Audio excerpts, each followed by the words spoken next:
सुबह की हल्की धूप जब खिड़की के पर्दे को चीरती हुई कमरे में पहुंची तो ममता की आंखें खुली।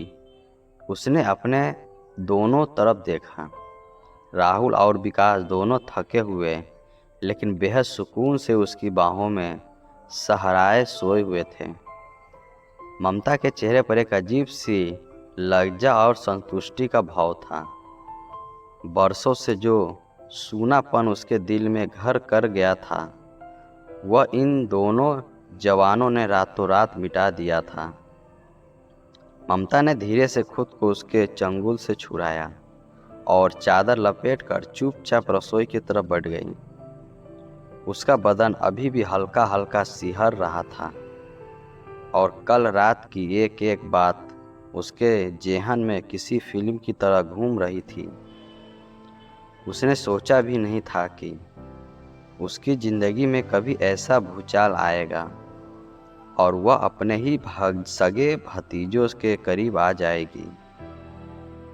धूप थोड़ी तेज हुई तो राहुल भी आँख खुल गई।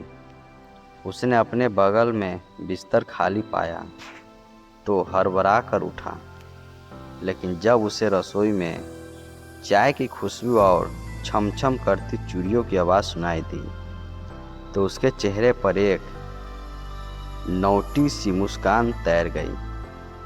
राहुल उठकर सीधे रसोई में पहुंचा।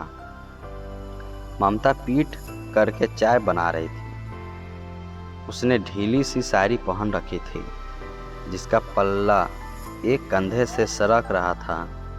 राहुल पीछे से चुपचाप आया और बिना आवाज़ किए ममता की कमर में अपने दोनों हाथ डाल दिए। अचानक हुई इस स्पर्श से ममता के हाथ से चाय की छन्नी टूटते बची। उसने हल्की सी चीख दबाने हुई कहा, अरे राहुल, पागल हो गए हो क्या? कोई आ जाएगा। सुबह सुबह ये सब। राहुल ने ममता की गर्दन पर अपना चेहरा सटाते हुए धीरे से फुसफुसाया, आने दो बुआ, अब डर कैसा? कल रात के बाद से तो आप सिर्फ हमारी हो। उसी समय विकास के भी नींद में उनीदा सा अपनी आंखें मलता हुआ रसोई में आज पहुंचा। उसने अपने बड़े भाई को बुआ को बाहों में भरे देखा तो उसके अंदर का सोता हुआ जोश फिर से जाग उठा। विकास ने मुस्कुराते हुए कहा, अरे वाह बड़े भाई, सुबह सुबह ही कब्जा जमा लिया, थोड़ा हिस्सा हमारा भी तो है। ममता का चेहरा शर्म से लाल टमाटर हो गया। उसने दोनों को डांटने की कोशिश की पर उसकी आवाज़ में वो कराई नहीं थी जो होनी चाहिए थी। उसने कांपते हुए कहा, हट जाओ दोनों, बदतमीज कहीं के, कोई देख लेगा तो क्या कहेगा? गांव है ये, शहर नहीं। लेकिन दोनों भाई कहाँ मानने वाले थे। विकास ने आगे बढ़कर ममता का दूसरा हाथ पकड़ लिया और प्यार से खींचते हुए बोला, गांव हो या शहर, हमें किसी भी परवाह नहीं बुआ। आपके इस रूप पर तो देखता भी पिघल जाएगा। दिन चढ़ता गया और गर्मियों की उस दोपहरी में घर के अंदर का माहौल एक बार फिर रंगीन होने लगा। अब दोनों भाइयों और ममता के बीच का झिझक वाला पर्दा पूरी तरह हट चुका था। ममता को भी अब इस नए रिश्ते में एक अलग ही नशा और अपनापन महसूस होने लगा था।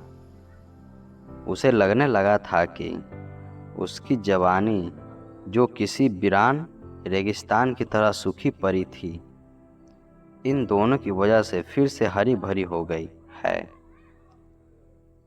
शाम को जब गांव के बाकी लोग अपने खेतों के कामों में व्यस्त थे तब घर के बंद कमरों में एक बार फिर प्यार और जवानी की वही दस्ता दोहराई गई।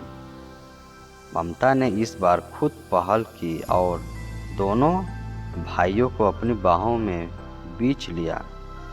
उस रात और उसके बाद के कई दिनों तक वह घर सिर्फ एक मकान नहीं बल्कि प्यार और चाहत का एक ऐसा ठिकाना बन गया जहां समय जैसे थम सा गया था। अगर आपको यह कहानी पसंद आई हो तो हमारे चैनल को सब्सक्राइब करें और नए भाग की अपडेट पाने के लिए बेल आइकन को दबाना ना भूलें।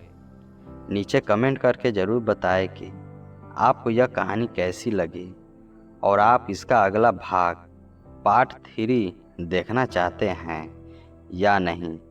आपके सुझाव हमारे लिए बहुत महत्वपूर्ण है।